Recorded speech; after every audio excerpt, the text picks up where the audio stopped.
요 지도 그리는 건 좀 이따 그리시고요. 시간상 제가 요 밑에다가 이제 제가 말을 불러줄 테니까요. 한번 적어보세요. 네. 그리고 이제 지도는 나중에 그리시고요.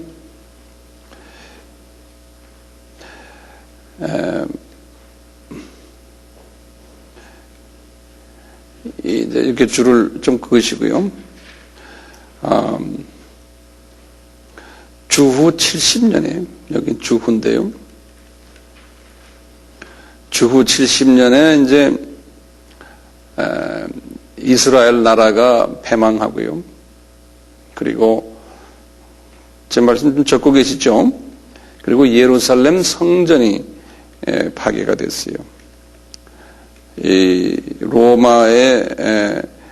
로마의 장군 디도 장군이 그렇게 했거든요. 왜냐하면 이 로마 제국이 주전 63년에서부터요 476년까지 주전 63년에서 476년까지 로마 제국이 지금 이 지도에 나오는 이 모든 나라들을 다 지배했어요. 로마 제국이. 저 위에 유럽은 독일만 빼놓고요. 나머지 영국까지 다 지배했어요. 로마 제국이. 엄청나게 큰 제국이었어요. 그런 그 로마 제국이 이제 예루살렘 성전을 이렇게 무너뜨리고 그러다가 이제 기독교가 소위 핍박으로 들어갔어요. 이후부터요. 핍박으로 쭉 들어가다가 313년 이제 313년이 로마 제국의 그 왕 이름이 누구죠? 콘스탄틴 대제가 이제 기독교를 이제 로마의 그 국교로 삼았거든요. 이제 콘스탄틴이요. 콘스탄틴 대제가 이제 했는데 그 사이에 요 사이에 그 기독교 교회를 뭐라고 그러냐면 카타콤 교회라고 그래요. 카타콤.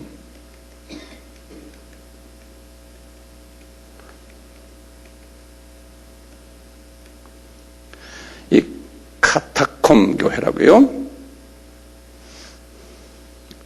이 카타콤이라는 것은 그 지하 무덤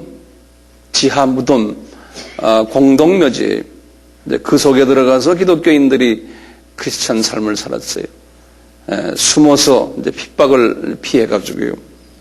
그 지하가 엄청나게 커요. 그냥 말도 못하게 이제 지하가 크거든요. 이제 그 속에 들어가 사시다 이제 이렇게 했는데, 이렇게 해서 이제 이 카타콤 교회가 이렇게 그만두고 콘스탄틴이 이제 이렇게 기독교를 자기네 그 국교로 삼으면서요. 지금 이 지도의 이 전체 지역 전체가 다가 이게 로마 제국이거든요. 로마 제국이면서 이 로마 제국 안에 교회들이 아주 대표적인 교회가 5개가 있었어요. 그 대표적인 교회 5개가 지금 제가 여기다가 이제 그려놨는데요. 요 5개를 여기다 쓰시면, 그러니까 번호를 매겨놓고 쓰세요. 본인이요.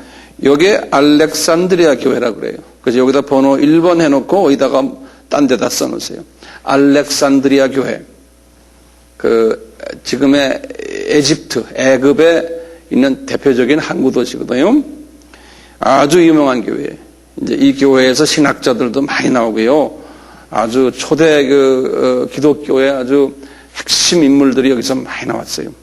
알렉산드리아 교회. 지금은 이 알렉산드리아 교회가 애굽 콥틱 교회라고, 콥틱 정교회, 애굽의 정교회의 본부가 여기 있고요.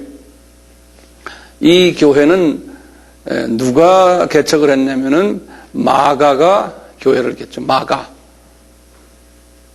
그래서 이 마가 하면은 애굽 교회를 이야기를 해요. 이 콥틱. 그래서 이미 아주 그냥 유명한 인사 마가가 개척한 교회이기 때문에 이 로마 교회도 여기에 대해서 함부로 건드리질 못하는 거예요.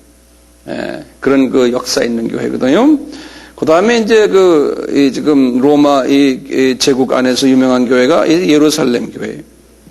예루살렘 교회. 그리고는 요 위에 지금 시리아 쪽인데요. 여기가 유명한 안디옥 교회. 그래서 안디옥 교회. 네. 그 다음에 여기 지금 터키 지방인데요. 예전에는 여기가 지금은 이스탄불이라고 그러는데 예전에는 컨스탄티노플이라고 그래요. 이 컨스탄티노플 교회.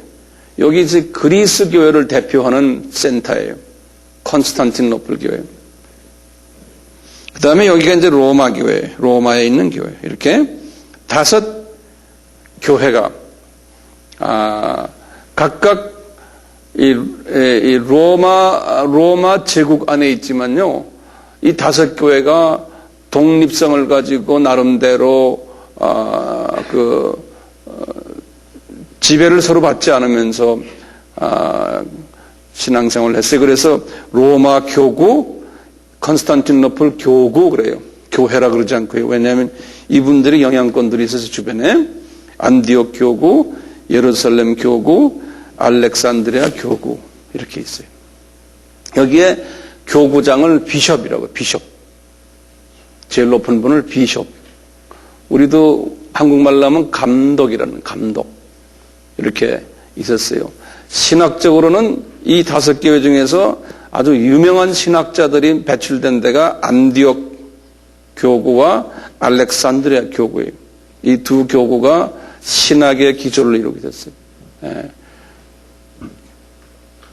이렇게 하면서 이제 커지면서 나중에 이 로마 교구가 정치의 파워가 있기 때문에요. 로마 교구가 점점점 정치권을 가지면서 이 나머지 이 교구들을 이렇게 좀 지배하는 형식으로 가버렸어요. 그래서 나중에 이 로마 교구와 이분들이 이 결별하는, 결별했어요. 결별하면서 나름대로 이 사람들은 로마는 로마 카톨릭이라는 말을 썼거든요. 로마 교구는요. 그 카톨릭이라는 뜻이 뭐냐면 우주적이다 그런 뜻이에요. 카톨릭이란 말이에요. 우주적이란 말은 뭐냐면 다른 말로 하면 세계적이다 이런 말. 우주라는 건 높다는 소리 아니에요. 우주요. 그래서 로마 사람들은 그러는 거예요. 우리가 로마 카톨릭 교구 그러면 우리는 좀 파워가 이쪽 서부 유럽 쪽으로 해요. 이태리부터 시작을 해서 이 위로 스위스, 오스트리아, 그 다음에 불란서, 독일, 스페인, 포르투갈, 영국까지 막 지배하는 소위 서유럽이라고 그래요. 이쪽을 이분들이 관장을 했어요. 세력들을 이쪽에다 퍼뜨리고 여기에 반발한 그룹이 컨스탄티노플 그룹이에요. 다시 말하면 히랍 그룹들이에요. 히랍 그룹들이 이 사람들은 자기네 세력을 어디다 퍼뜨렸냐면 이 위로 올라가서 우크라이나, 그 다음에 위에 이제 마세도니아, 여기 우크라이나, 그 다음에 지금의 체코슬로바키아 쭉 올라가면서 러시아까지 올라간 거예요. 소위 동구라 그러죠. 그래서 동방교회라 그런다고요. 예. 이렇게 이분들은 펼치고 로마 카톨릭은 서방으로 퍼뜨리고 유럽이 이 2 분들 때문에 둘로 쫙 갈라져 버렸어요. 유럽이. 네. 갈라지면서 갈라질 때 이분들이 몇 가지 신학 이론이 하나 있었어요. 차이점이. 이제 갈라진 이유가 언제 갈라졌냐면 1054년에 갈라졌거든요. 1054에. 그러니까 동서교회가 갈라졌다 그래요. 이제 1054년 유명한 해니까요. 그냥 머릿속에 기억해 두세요. 갈라질 때 몇 가지 이유가 있었어요. 첫째는 뭐냐면 소위 이 교리적인 이유가 있었어요. 교리적인 이유가 뭐냐면요. 이때까지는 이 가톨릭 쪽에서는 성령님이 어디에서 반론하느냐에 가지고 이 모든 5 교구들이 다 동시에 동의하는 게 뭐냐면 성령님은 성부 하나님에서 발언해가지고 성부 하나님, 성자 하나님을 통해서 우리에게 오신다. 이런 성자 하나님을 통해서라는 이 학설인데요. 갑자기 이 그리스 사람들은 말이야 아니다. 성부 하나님의 유일한 소스다. 성자 하나님 통하지 않는다. 이렇게 막 신학 이론을 성령님의 발언에 대해서 다퉜어요. 그래가지고 아니다 해가지고 서로가 이제 싸우면은 그 신학 이것 때문에 갈라졌어요. 그것을 이제 필리오케라는 라틴 말로 쓰는데 필리오케라는 말은 똑같이 성부와 성부를 통해서 성부를 발언해서 성자를 통해서 나온다라는 말이 필리오케라는 말이에요. 필리오케라는 말을 쓰는데 이렇게 이제 했다. 그런데 아니다라는 그룹들이 있었는데 거기서 그래서 이유가 하나 갈라지고 두 번째는 뭐냐면 또 이분들이 이 그리스 사람들이 로마 교황이 그분의 권위를 인정을 안 하는 거예요. 왜냐하면 로마 교황이 그 당시에 뭐라고 그랬냐면 자기가 베드로 의자라고 있어요. 교황이 앉는 의자예요. 베드로 의자에 앉아서 이야기하면은 그것은 다 하나님의 말이다라고 막 그냥 말을 해버렸어요. 그러니까 나머지 교구들은 너희들과 우리와 다 이퀄인데 예? 니네 로마에 있는 교구 니네들이 말이야 정치 세력이 좀 세다고 니네 교황이 한마디 한 거 우리가 다 들을 수 없다. 예? 그리고 너희들 안을 들여다보면 얼마나 안에 지금 부패했느냐. 그러니까 우리 못 듣겠다. 그런 거예요. 이 나머지 넷이. 그중에 대표적으로 그리스 사람들이 아주 그냥 막 목에다 힘주고 덤벼드는 거예요. 이제 그런 과정 속에 있었어요. 그래서 두 번째가 정치적인 이유가. 그 다음에 이제 교리적인 이유, 정치적인 이유. 그 다음에 또 정치적인 이유가 하나 있었어요. 이 사람들이, 이 지금 히랍 사람들이 자기네의 파워를 동유럽에다가 막 퍼뜨리고 있거든요. 러시아까지 올라가서요. 그래서 러시아 정교가 생겼어요. 그러니까 러시아 정교가 이 히랍 정교의 그 하나의 가지로 뻗어나간 거예요. 그러니까 이제 그렇게 하니까 이쪽에 이태리 쪽에서 말이죠 화가 난 거예요. 그래서 할 수 없이 1054년에 갈라진 거예요. 그래서 유명한 그 사건이죠. 동서교회가 갈라지면서 유럽이 절반으로 딱 갈라져 버린 거예요. 동유럽과 서유럽이. 지금도 그 갈라진 것이 지금까지 영향이 있어요. 1000년이 지났는데도 지금까지도 이 동유럽은 옛 공산 나라들이 돼버렸고 소련에 지배하에 있고 이제 문화가 달라요. 이 기독교의 문화가 다르기 때문에요.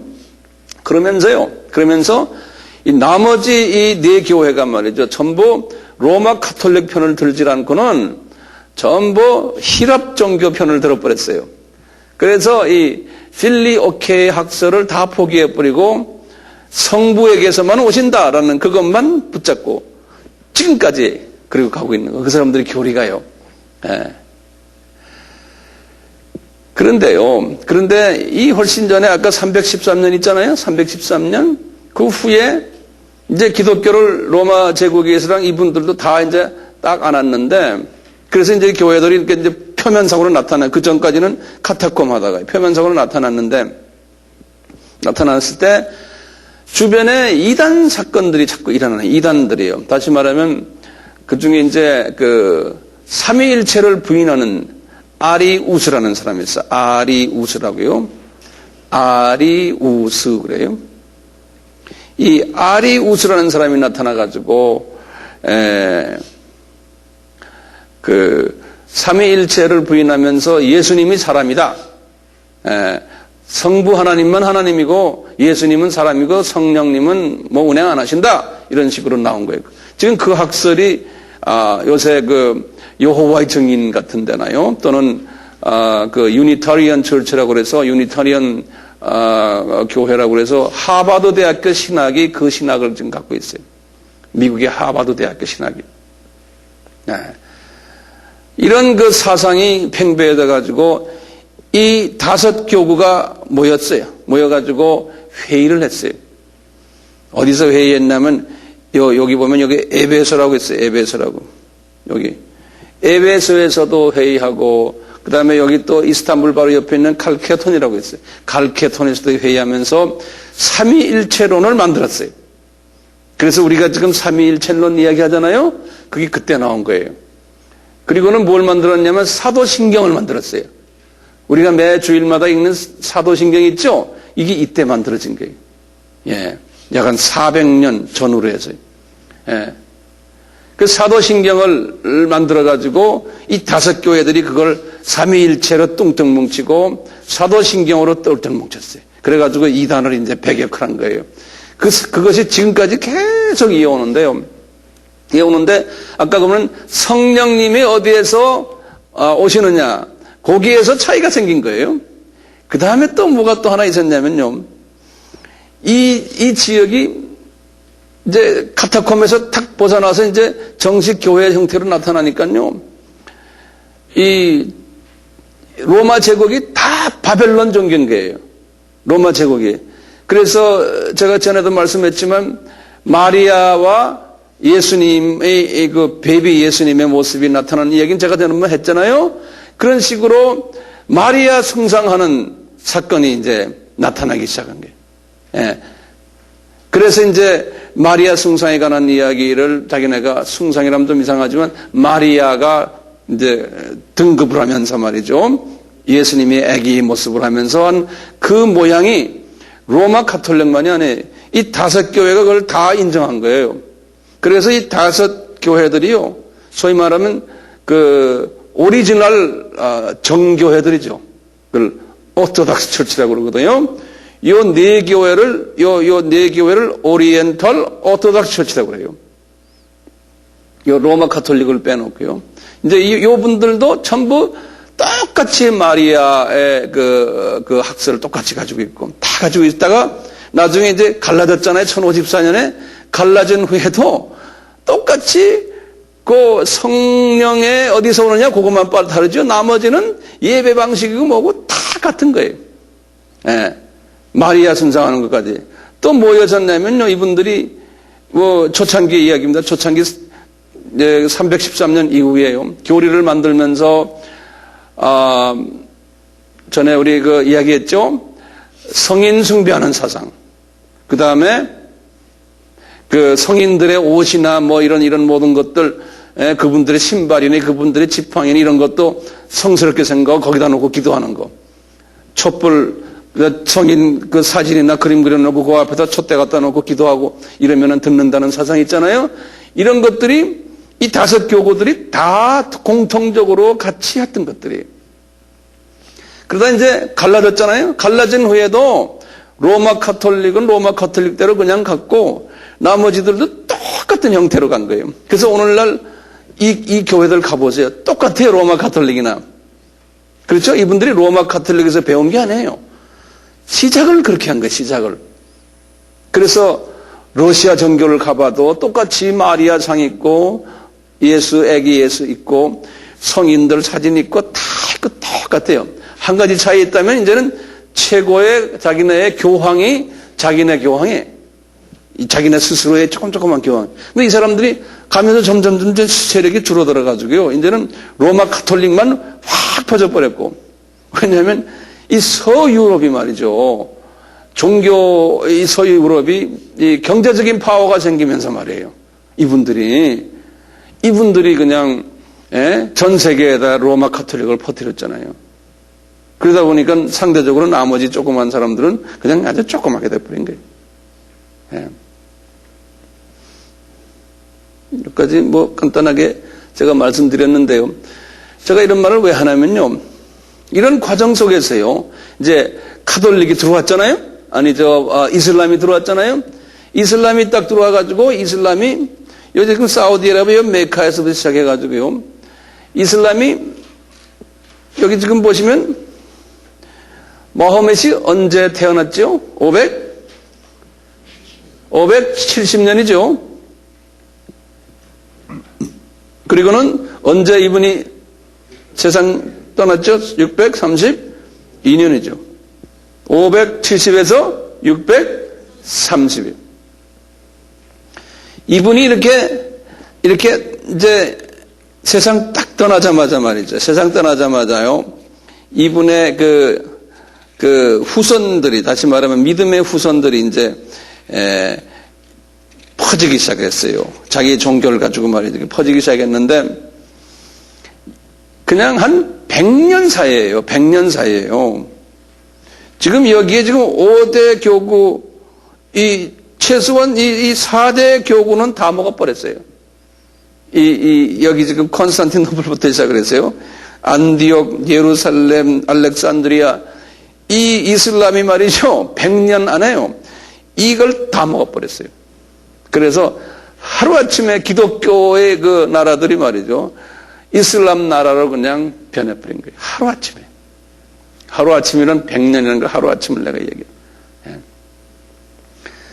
그렇게 변해버린 그것이요. 200년 안에는요, 이 지금 스페인 이쪽까지 다, 저 남부 유럽 다 먹고, 북아프리카 다 먹고요. 이렇게 해서 어디까지 가냐면 인도까지 가고요. 중국까지 갔어요. 네. 한 200년 안에. 그 세력이 엄청나게 빨리 진행됐어요. 그래서 요 지금 말하는 콥틱 철치, 여기 지금 알렉산드리아 처치니, 예루살렘 교회니, 안디옥 교회니, 요건 그냥 명맥만 유지하는 수준에서 그냥 끝나버려요. 지금까지 그렇잖아요. 지금까지요. 예. 그렇게 가면서요, 이쪽에 그 서부 유럽 사람들이요, 카톨릭, 로마 카톨릭 안에 이분들이, 로마 카톨릭들이, 이 1054년에 무슨 일이 있었다고 그랬어요? 동서 분리됐죠? 그러니까 로마 카톨릭이 자기의 세력을, 이쪽에 지금 자기의 세력들을 다 오른팔이 잘라진 거랑 마찬가지예요. 이쪽에 그리스 쪽을 놓쳐버렸으니까요. 자기네가 이쪽에서 이쪽 예루살렘이니 이쪽에 지금 이 나머지 네 교구를 다 컨트롤 속에 넣으려고 그러다가 지금 이슬람에게 뺏겨버리고, 그 다음에 이쪽도 다 뺏겨버리고, 자기 세력이 다 뺏겨버렸으니까요. 이 로마 카톨릭이 화가 난 거예요. 화가 나가지고 이 이슬람 너희들 두고 보자. 그래가지고 이분들이 이슬람들에게 이제 한번 혼을 내려고 군인을 소위 그 기독교 군인을 만들었어요. 그것이 십자군이에요. 십자군이라는 말을 들으셨죠? 영어로는 crusaders 그러는데요.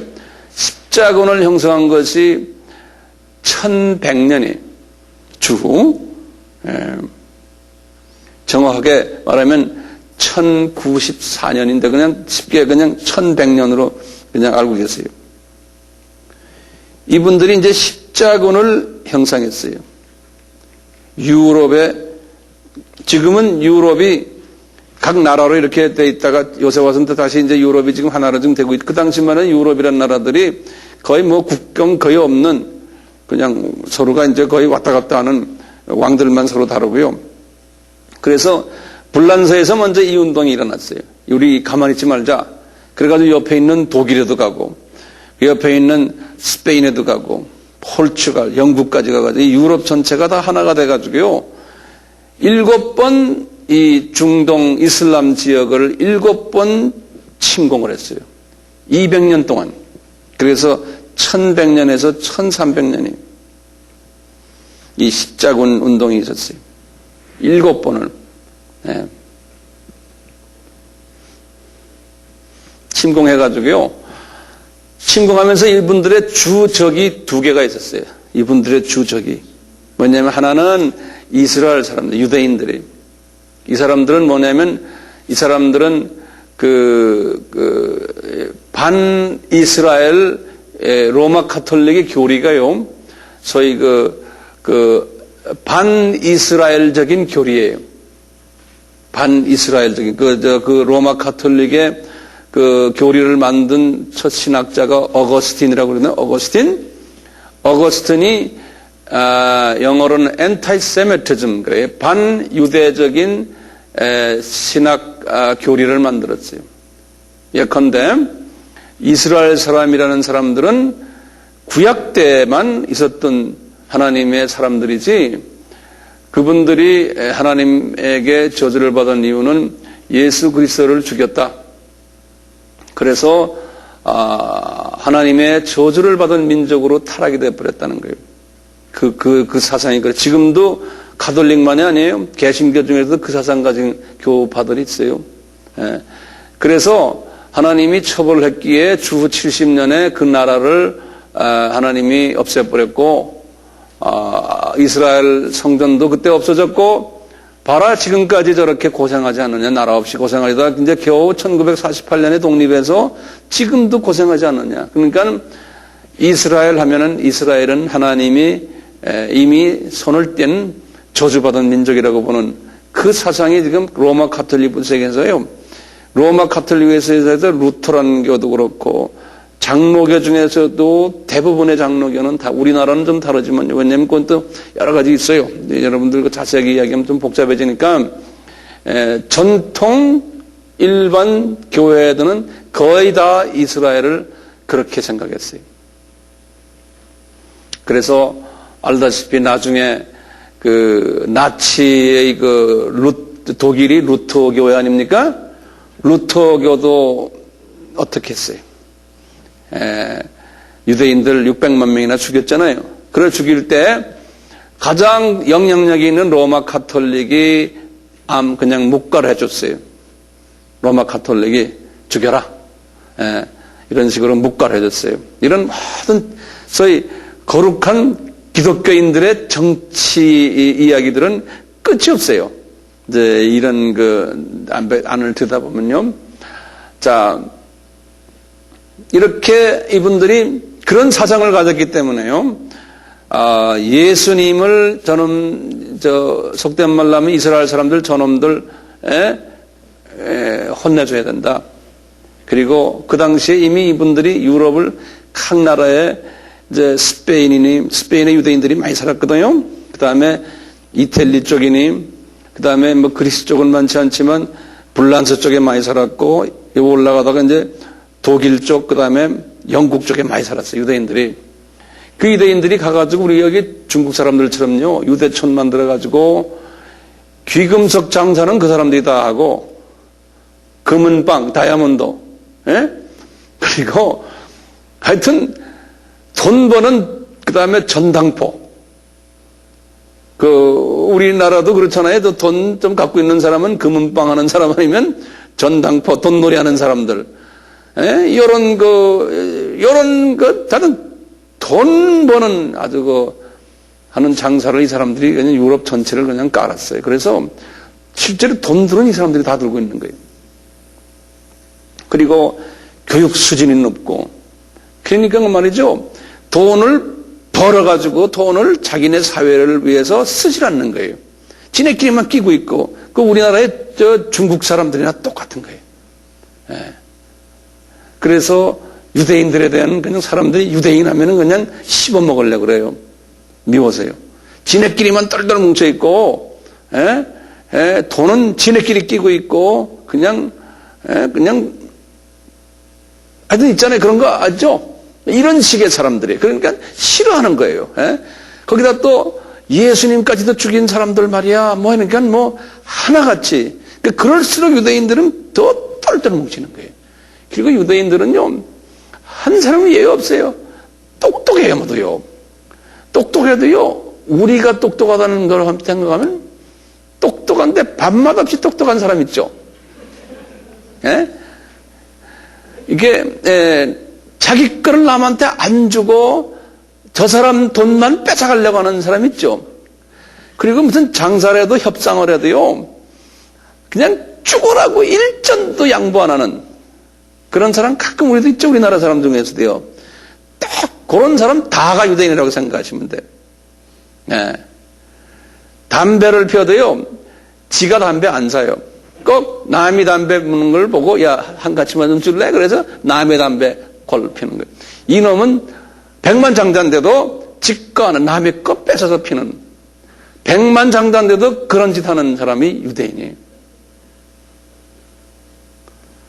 그 상상됩니까? 미국이나 이제 카나다 쪽에 말이에요. 한국 사람들이 가게들 많이 하잖아요? 제가 이제 가게하면 가게의 그 플라자, 잡센 플라자의 주인은 유대인들이 많아요. 그러니까 돈 많은 놈들이죠. 우리는 구멍가게, 그 중에 가게가 한 몇십 개 있는데도 구멍가게 한국 사람이 하는 담배도 팔고 하잖아요. 그래요. 한 번 내가 기억나는데 그 가게에 내가 이렇게 놀러 갔는데 그런 거예요. 이거 이 유대인 놈들 죽일 놈들이에요. 그래. 그 가게 주인 우리 한국 분이. 그래서 왜 그러냐니까 이놈이 말이요. 그냥 백만장자인데 자동차도 아주 그냥 뭐 벤츠 타고 다니는데 꼭 자기 가게 와가지고 뭐라 하냐면 담배 피는데 성냥 하나만 좀 달라고 그런대. 매일 와가지고 매일. 성냥 하나가 뭐 1전이가 2전이가 되는 모양이에요. 1, 2센트예요. 예? 근데 성냥을 그냥 가졌으면 가지지 돈을 안 낸대요. 1전인데도 우리 같으면 1전이면 우리 돈이 이건 뭐 형편없는 돈이에요. 1전인데도 안 내고 꼭 공과로 가져간대요. 그래서 돈 내라 그러면 웃으면서 그냥 뺏어간대요. 그게 유대인이에요. 우리 상상을 초월해요. 그 사람들. 예. 그러니까 정말 우리나라 말로 하면 밥맛 없는 사람들이에요. 그러면 자기 건 챙길 거는 엄청나게 챙겨요. 말도 못하게 챙겨요. 유대인, 저는 북미에 살면서 유대인 동네에서 이제 유대인들하고 같이 지냈는데요. 우리 아이들도 유대인 학교에 우리 아이가 한 20명 반에 있으면 그런 18명이 유대인이에요. 그 다음에 이제 우리 아이면 한국 아이 하나 있고 뭐 무슨 딴 나라에 하나 있고. 그러니까 완전히 유대인 팀에서 살아, 유대인 팀에서. 우리 아이들이 그렇게 자라났거든요. 그러니까 그 학교의 선생들은요, 일반 백인계 선생들은요, 그냥 학을 떼요. 왜냐하면 유대인 학부형들이 어떻게 극성들인지 조금만 선생이 자기 아이에게 좀 잘못하면 우리 그 극성 엄마들 치맛바락 있죠? 그건 저리 가라예요. 우리나라 치맛자락이라고 그래요? 그건 치맛바락. 그건 저리 가요. 말도 못해요. 근데 선생을 달달달달 볶아요. 예. 그런 게 있어요. 그런 유대인, 그런데요. 그러니까 갈치 안 받겠어요? 그러니까 이제 십자군들이 내려오면서요, 유대인들을 다 죽였어요. 유럽에서 지금 내려오면서요. 유대촌만 들어가 다 죽여버렸어요. 그러니까 그 후부터 로마 카톨릭하고 유대는 사이가 나빠요. 이스라엘 나라하고 유대 공동체하고는 로마 카톨릭하면 그때부터 그러니까 1000년 된 거예요. 그 관계가 나빠진 거는요. 예. 그 다음에 7번씩 쳐들어오면서 이 아랍 사람들도 다 그냥 혼냈거든요. 그래서 이 아랍 사람들은 로마 카톨릭 하면 이 사람들 생각하는 건 로마 카톨릭밖에 그 당시엔 기독교가 없었으니까요. 종교교회가 그러고 한 500년 후에 생겨났으니까 1517년에 일어났으니까요. 기독교 하면 그냥 학을 떼는 거예요. 그래서 이제 우리 역사가들이 그러는 거예요. 이 로마 유대인들을 복음화시키기 힘든 이유가 십자군 전쟁 때문이다. 이런 이야기를 해요. 그 다음에 두 번째는 이 아랍 사람들을 복음화시키지 못하는 이유가 십자군 전쟁 때문이다. 그런다고요. 그만큼 이 십자군 전쟁이 200년 동안에 이 두 그룹들을 상처를 많이 줬어요. 지나고 나면 다 하나님의 뜻이겠지만요. 네.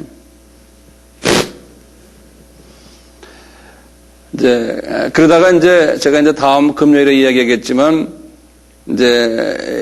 가톨릭의 요한 바오로 2세가 이분들에게 손을 벌리기 시작하는 거예요. 저희 화해의 제스처를 벌렸어요. 거기에 대한 자세한 얘기는 내가 금요일에 또 설명해 드리겠는데, 그게 뭐냐면 이게 종말과 다 연결돼 있어요. 제가 이슬람과 종말과의 관계되는 이야기를 지금부터 슬슬 시작할 거거든요. 그게 다 종말과 다 연계가 돼 있어요. 이 역사 속에서. 현재 세계 이슬람 인구가요. 이렇게 해서 이슬람이 지금 쭉 퍼졌잖아요. 세계 이슬람 인구가 지금 얼마냐면 이제 하나하나 내가 데이터를 드릴게요. 세계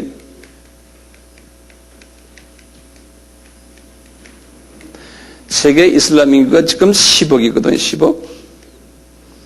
세계 인구가 얼마입니까? 60억이었다가요, 2000년, 서기 2000년까지는 60억이었는데 지금 65억이 됐어요. 금방금방 늘어나요, 지금 세계 인구가요. 지금 65억이 됐어요. 유엔에서 발표한 걸 보면요. 이슬람 인구가 지금 10억인데요. 그 중에 지금 이슬람의 아랍이에요, 아랍. 아랍 인구가 얼마냐면요. 아랍 인구가 2억이에요. 그러니까 다 이슬람이죠. 2억이죠. 그리고 이 유럽에 갑자기 지금 이슬람 인구가 지금 많이 늘어나고 있어요. 유럽에. 갑자기 유럽이 지금 이슬람화되고 있거든요. 지금 현재 1,500만 명이 이슬람 교도가 있어요. 1,500만 명이. 이슬람 교도가요. 미국의 그 프린스턴 대학교의 한 교수가 발표한 걸 내가 읽어봤는데요. 이 아랍 전문 전공을 하는 그 교수가 말하기를 21세기가 끝나면은, 지금 21세기 아니에요? 유럽이 완전히 이슬람화 된다고 이제 예언하는 거예요. 그 유럽 쪽에 이제 이슬람 교도들이 많이 지금 생겨나고 있지만, 남쪽에서, 아프리카 쪽에서, 중동에서 지금 많이들 유럽 쪽으로 옮겨가고 있어요. 이슬람 교도들이. 그래서요, 몇 가지 제가 지금 각 나라를 지금 말씀을 드리면요. 특히 지금 불란서가 지금 이슬람 교도가 몇 명이냐면 500만 명이에요. 불란서가요. 500만 명이에요. 얼마 전에 불란서에서 큰 그 폭동이 일어났죠? 그렇죠? 네. 이분들이 다들 그 사회의 저변에서 이제 막노동하면서 되게 있고요. 그리고 이제 그 중동 사람 아니면 이제 아프리카 계통이거든, 북아프리카 사람들. 이게 이제 불란서가 왜 그러냐면, 불란서가 이 아프리카를 점령을 한 몇몇 나라들을 점령했거든요. 그래서 그 다음에 중동 쪽에도 이제 레바논이 이쪽에 보면 불란서 영향을 많이 받은 나라들이 많아요. 그래서 이 사람들이 불어를 하기 때문에요. 불란서가 지금 우리처럼 노동자들을 필요로 하는데, 영어하는 사람들은 그 나라에 가야 이제 안 되니까 불어하는 사람들을 선호를 해요. 그러다 보니까 옛 불란서 식민지 나라 사람들이 그냥 대거 지금 그쪽으로 옮겨가는 거예요. 근데 그 나라들이 다가 모슬렘, 이슬람 나라들인 거예요. 그래서 이 사람들이 불란서가 지금 너무나 골치 아파가지고요. 불란서는 너무 골치 아파가지고 불란서가 그러는 거예요. 예전에 우리는 유대인들 때문에 골치 아팠는데 이제는 이 이슬람들 때문에 골치 아프다 해서요. 이 몇 년 전에 법을 바꿨어요. 불란서가. 뭐냐? 어떤 사람이든지 자기 종교의 색채가 나는 어떤 목걸이나 또는 모자나 안 그러면 옷이든지 종교 색채가 나는 그러한 옷을, 그러한 걸 하고 다니는 건 전부 다 금지다. 이렇게 버린 거예요. 그게 이제 어디에다 대고 하는 거예요. 모슬렘 사람들, 여자들 다 이러고 다니고, 유대인들 뭐다 위에다 뭐 쓰고 다니죠? 자기는 가톨릭 나라거든? 자기는 가톨릭 나라인데, 이런 소위 말하는 그 사람들이 볼 때 이 잡것들이 여기 와가지고, 자기 나라에 와서 완전히 우리나라를 지금 다 변화시키려고 한다는 거예요. 자기네 종교를 가지고. 그러니, 이제는 종교라는 백그라운드를 가지고, 그냥 하여튼 무슨 뭘 달고 다니고, 옷 입고 다니고, 안 된다. 법으로 그래버린 거예요. 그래가지고, 또 데모가 나고 난리가 났어요. 인종차별이다, 인권유린이다, 어쩌고 말이죠. 그런데 그걸 고치질 않았어요. 그대로 놔두고, 특히 그러고 다니면 학교나 공공장소에 그러고 못 들어온다. 인도의 그 시크 종교라는 사람들은 여기다 텁 안 쓰고 다니잖아요. 머리 그거 보셨죠? 이런 것들 말이죠. 지금 미국도 마찬가지거든요. 이민자들 받아들이다 보니까요, 이 클래스룸에 앉으면요, 별난 사람 다 있어요. 이거 쓰고 있는 사람, 유대인 이거 안 쓰고 있는 사람, 모슬렘 이거 까만 거 쓰고 있는 사람. 이게 완전히 유엔 본부예요, 유엔 본부. 인도 여자들은 항상 사리 입고 다니거든요. 인도 여자가 서양 옷 입고 다니는 여자 없어요. 다 그 어디 가나 그 여자들은 그거 입고 다닌다고요. 그 여자들도요, 인도 사람, 그거 유대인 뺨쳐요. 인도 사람들이요. 보통 힘든 사람들 아니에요. 입만 열면 10마디 하면 9마디는 거짓말이고요. 인도, 파키스탄, 스리랑카, 방글라데시, 그쪽, 그렇게 생긴 사람들이요. 아 하면 전부 다 거짓말이에요. 다 도둑질하고 남 속이고, 그냥, 그런데 머리는 기똥같이 좋아요. 우리 머리 못 따라가요. 브레인들이 기가 막혀요. 불러서 가지고 500만 명. 그 다음에 독일이요. 독일이 지금 약 한 300만 명 가까이 돼요. 얼마 전에 250년 전 독일은 터키 사람들이 주로 해요. 터키. 독일은. 독일 지금 터키 사람들 때문에 꼴찌를 하고 있어요. 예. 미국에 한국 사람이 많다 해도 고작이야 200만 명이거든요. 그런데 한국 사람들은 그래도 조용한, 우리는 조용하잖아요. 신사들 안에. 우리는 그래도 한국 사람들은 전 세계에 이렇게 보면요. 괜찮은 사람들이에요. 어느 나라 가도 열심히 돈 벌어서 그 나라를 좀 도와주고, 불쌍하다면 도와주고, 우리나라 사람도 어디가 교회 다니니까요. 다 그래도 기본 양심은 있어요. 교회를 가지고 있으니. 교회 다니니까. 종교도 다 크리스찬들이고, 대부분이. 70%가, 이민자들의 70%가 크리스찬이거든요. 우리나라 사람들은요. 근데 이 사람들은, 이 이슬람 사람들은 전부가 다 이슬람이니까요. 무섭다니까요. 영국에 약 한 200만 명이 있어요, 영국이요. 200만 명. 영국에요. 약 한 5년 전 데이터인데요. 이슬람 사원만 지금 400개가 있어요. 이슬람 사원만요. 그게 그 속도가 지금 감리교, 영국이 감리교가 영국에서 나왔잖아요. 요한 웨슬레요. 감리교의 교회 숫자보다 점점 더 많아진다는 게. 네. 그리고 이 이슬람 사람들이 요즘 유럽과 특히 영국 쪽에요. 영국 쪽에 돈들이 많아가지고요. 교회들을 지금 다 사고 있어요. 그래서 전통적인 유명한 교회들이 다 이슬람으로 넘어가고 있어요. 왜냐면 건물 유지가 안 되니까요. 교인은 옛날에는 한 1,500명, 2,000명, 3,000명이었는데 지금은 할머니, 할아버지들 한 30명 앉아 있는데 그게 유지가 됩니까? 예? 겨울에 추운데 이거 히팅, 그것도 못하는 거예요. 안 그러면 파이프 터지고 하니까 이거 불 떼야 되잖아요. 지금 유럽이 그렇거든요. 나는 이런 걸 쭉 보면서요. 우리나라도 이게 50년 후는 그렇게 되겠다 나는 보고 있어요. 그래서 우리나라도 지금 정신 빠진 게요. 교인이 좀 많아지고 돈 좀 생기면 다 자꾸 건물 짓잖아요. 저거 50년만 있으면요. 나중에 그렇게 돼요. 역사성이 없어요. 하나님은 그런 교회를 원치 않거든요. 유럽을 보세요. 미국도 마찬가지예요. 카나다 마찬가지예요. 옛날에 한때 뻘뻘하던 큰 교회들이요. 2차 전쟁 후 1945년 아닙니까? 2차 전쟁 후에 베이비 부모가 생겨가지고요. 2차 전쟁 군인들이 1945년에 끝나서 자기 나라로 갔잖아요. 가가지고 장가들 가잖아요. 장가 가서 낳은 그 자녀들이 그걸 베이비 부모라고 해요. 예?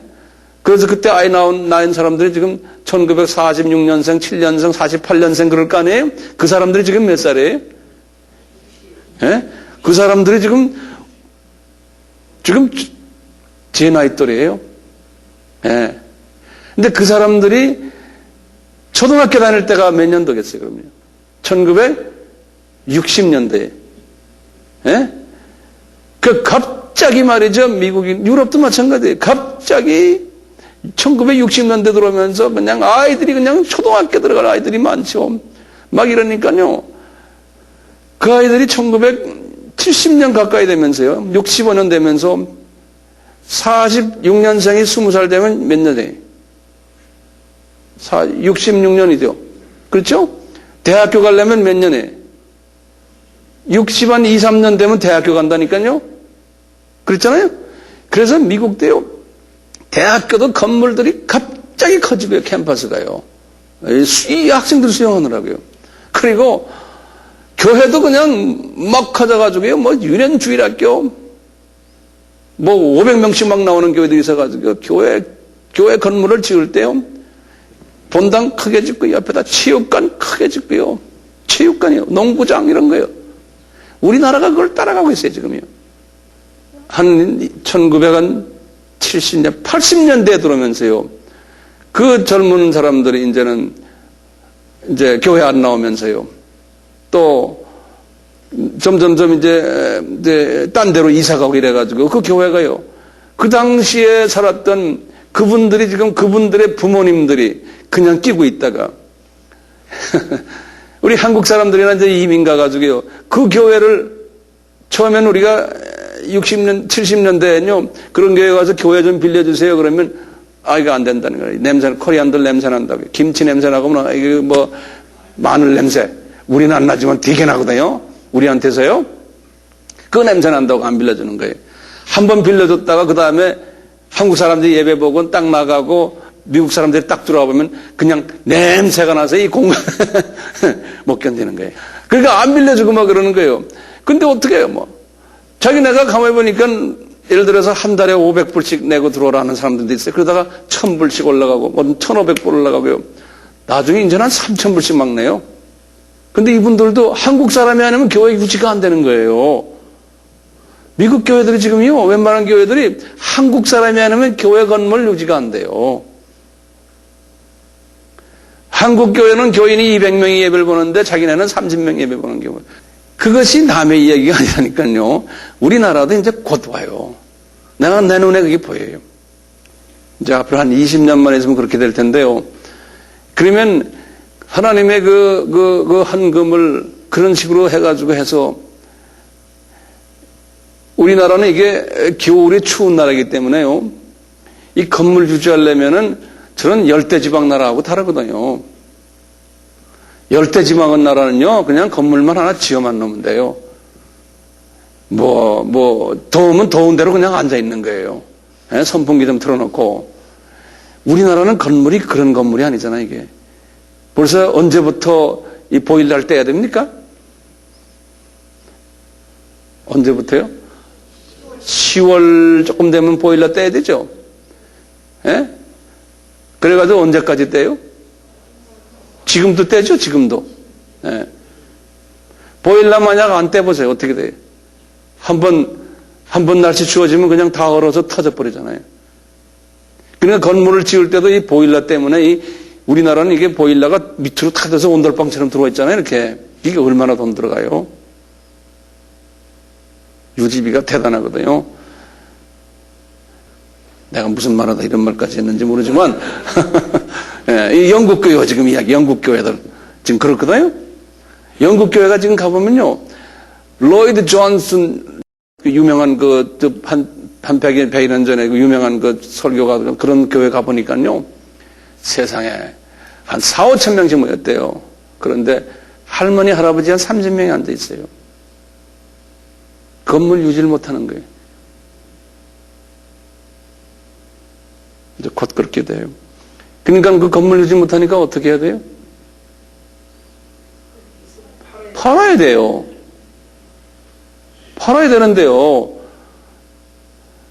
지금 이슬람 사람들이 와서 다 사간다니까요. 지금 현실이에요, 현실. 예. 이 사람들 그래, 우리는 이슬람한테 안 팔겠다 그러잖아요. 그러니까 구매 계약을 딱 들어올 때 딴 사람이 들어와요. 딴 사람 이름으로 딱 들어와요. 그래가지고 나중에 다 한 다음에 나중에 바꿔서 이슬람 성전이 되는 거예요. 카나다 토론토에요. 우리나라 유명한 A.W. 토저라는 사람이죠, 토저. 그 사람 책 많이 나오잖아요. 그 토저 그분이 목회하던 교회가 있었어요. 에베뉴, 그분이 CMA 목사님이에요. CMA라고 들으신지 모르지만 제가 그 교회에서 전도사를 했어요. 제가요. 그런데 그 교회가요, 아주 유명한 교회예요. 근데 그 교회가요, 팔려서 그 교회는 더 좋은 데로 이사를 갔는데 팔는데 나중에 보니까 그게 힌두교회가 된 거예요. 그 역사적인 교회가요. 하리 카리스 그런 말 알아요? 세라? 하리 크리스티나? 하리 카리스나? 인디언 처치? 아주 그냥 사탄의 종교예요. 하리 크리스티나가 사버린 거예요. 그래서 내가 거기 사람한테 물어봤어요. 이거 왜 그 사람들을 자기네들도 몰랐다는 거예요. 딴 놈이 보장을 들고 와가지고 해서. 이제 우리도 자칫하면요, 이게 절간에 팔릴 수 있대요, 우리나라 교회가. 안 그러면 지금 외국 사람들 자꾸 들어오잖아요. 외국 사람들이 자꾸 들어오면서 우리 꼭 한국 사람들은 미국에 이민 가서 지금 꼭 사는 거랑 똑같아요. 지금 하는 거 보면요. 이러다가 10년, 20년, 30년 지금 외국 사람이 점점 많아질 거거든요. 우리나라에요. 왜냐하면 아이들 안 낳잖아요. 공장이 돌아가려면 외국 사람이 들어와야 돼요. 나라가 어느 정도 경제 수준을 유지하려면요. 우리가 아무리 악을 써도 안 돼. 이거는 들어오게 돼 있어요. 지금 뭐 농촌에 뭐 장가 가는 남자가 농촌 아이를 낳으면 뭐 몇 분지 몇이 뭐라 그래? 혼혈아라고 그러잖아요. 이 숫자는 이제 뭐 그냥 기약 없어서 그러는 거예요. 이번에 그 농구선수 그 사람이 농구선수 축구선수 이 사람이 왔다 가서 지금 우리나라가 많이 변한다잖아요. 이제 보세요. 10년 있으면 달라져요. 여러분들 자녀들 중에서 외국 사람이 올 가능성이 많아요. 이미 미국은 우리 교포들 중에서요. 교포들 중에서 청첩장을 딱 받으면요. 대부분의 50%가 국제결혼이에요. 우리 후손들이 50%가요. 대부분의 여자아이들은 대개 보면 10명이면 여자아이는 한국 여자아이들이요. 한 7명 정도는 국제결혼이에요. 한국 남자가 아닌 남자가 결혼해요. 미국에 있는 일본 사람들은 이미 다 그렇게 돼버렸어요. 우리보다 한 100년이 앞서거든요. 미국 이민이. 일본 사람들, 일본 여자들은 이미 다 그냥 전부 다 섞여버렸어요. 근데 한국도 그게 굉장히 빨리 가요. 그러니까 국제결혼이라는 게 미국 사회에서는요, 우리 미국의 한인 공동체에서는 국제결혼한다는 건 그냥, 그렇구나, 그냥. 그럼 결혼식에 가면 항상 두 문화권 사람들하고 같이 이렇게 하는, 지금 그렇게 가고, 우리나라도 지금 그게 지금 빨리 되고 있어요. 국제사회. 자, 어쨌든, 교회가 지금 큰 교회를 하지 말라는 말을 제가 하는, 거기다 투자하지 마시고, 돈을 사람에게 투자를 하셔야 돼요. 예, 사람에게. 건물에다 투자하시면 나중에 이런 일이 생긴다는 거예요. 자, 지금 네덜란드, 독일만 300만, 오스트리아, 벨지움, 스웨덴, 뭐 할 거 없어요. 지금 유럽에 지금 1,500만 명인데 이 속도가 굉장히 지금 빨라가고 있어요. 예. 자, 아시아를 제가 한번 보여드릴게요. 아시아요. 아시아의 이슬람이에요. 문제는 지금 아시아, 우리가 살고 있는 아시아의 이슬람 인구예요. 이게 지금 급속도로 지금 커지고 있어요. 지금 아시아에서 제일 큰 이슬람 나라가 어느 나라인 줄 아세요? 인도네시아예요. 인도네시아가요, 전 세계에서 이슬람 인구가 제일 많은 나라예요. 인도네시아가 전 세계에서 5번째로 큰 나라거든요. 인구면으로요. 인구가 얼마냐면 2억 4천이에요. 2억 7, 8천이 미국이거든요. 예컨대 이제 보세요. 제일 큰 나라가 좀 중국 아니에요? 중국이 한 3억 대거든요. 그 다음에 10억이 인도거든요. 그 다음에, 네? 브라질? 그 다음에,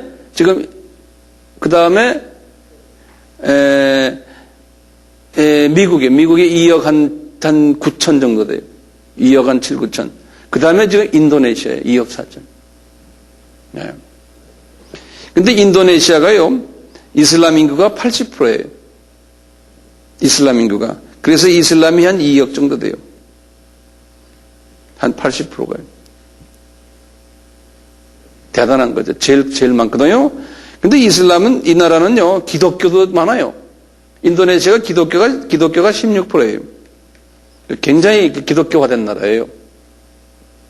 인도네시아가. 그러니까 인구가 약 한 4천만 명 정도가 기독교인이에요. 그럼 우리가 1,000만 명이니까 우리보다 한 4배가 더 많아요. 기독교인이. 예. 그 다음에 중국을 보시면요. 중국이 지금 13억 인구 중에서 이슬람 인구가 2%예요. 그러니까 한 2,500만 명이 돼요. 그것만 해도 상당한 거죠. 우리 남한 인구가 약 한 5천 정도 되니까 우리 남한 인구의 절반 정도가 중국에 아직도 이슬람 인구가 있어요.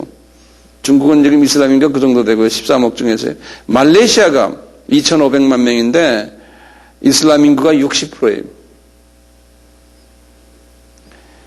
필리핀도 약 한 8천만 명 인구 중에서요.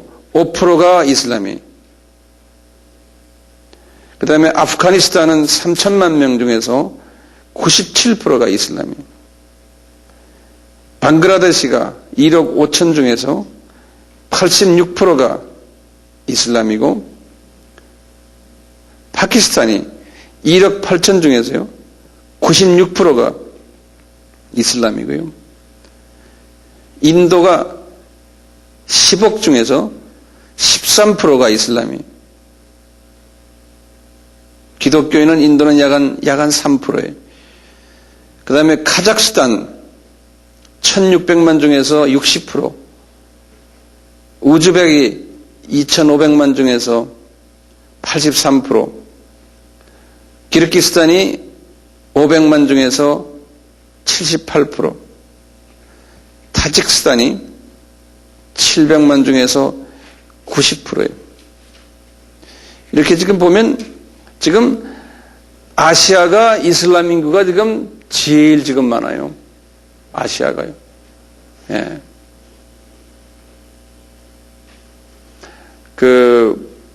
제가 다음 시간에도 말씀드릴 기회가 있겠지만, 중동 이슬람은요, 알고 보면요, 처음 600년 동안은 복음을 받았거든요.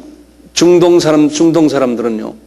그러니까 거기 사람들은 우리가 소위 칼빈주의에 의하면은 제한된 하나님이 선정된 이미 사람들이 있었다 그러면 처음 600년 동안에는 이미 미리 하나님이 하나님의 자녀들을 중동에서 다 모아놓지 않았나 보고 있는 거예요. 그러니까 중동 사람들은 하나님의 자녀들 될 만한 사람들은 미리 처음 600년 동안 하나님이 다 걷어들였다. 어느 정도는 그렇게 이제 볼 수 있죠. 그렇죠? 문제는 뭐냐면 이 아시아 쪽이에요. 북아프리카도 복음이 600년 동안 들어갔었거든요. 처음에. 아시아 쪽은 전혀 복음이 안 들어왔기 때문에 아시아에 있는 이 모슬렘들은 복음을 받을 기회가 전혀 없었다는 거예요. 그리고 한 번도 크리스찬이 되질 않았기 때문에요. 그 사람들은 자기네 선조들도요. 그러니까 이제 우리가 이제 이 마지막 때의 선교의 주 방향이 아시아에 있는 모슬렘 선교하면 아시아 쪽에다가 우리가 가져야 된다는 거예요. 이제 그런 생각을 하게 돼요. 이제 금요일에 계속하겠습니다. 오늘은 여기서 끝내고요. 이제 이와 비슷한 이야기들, 더 좀 구체적인 이야기들을 금요일에 제가 계속할 테니까요. 금요일은 아주 중요한 날이에요. 그러니까 그날은 꼭 뭐 안 오셔도 되지만 안 오시려면 안 오셔도 되고요. 꼭 오셔서 이 결론을 잘 들어주시길 바라요. 아멘 합시다. 아멘. 네. 자, 같이 기도드립시다.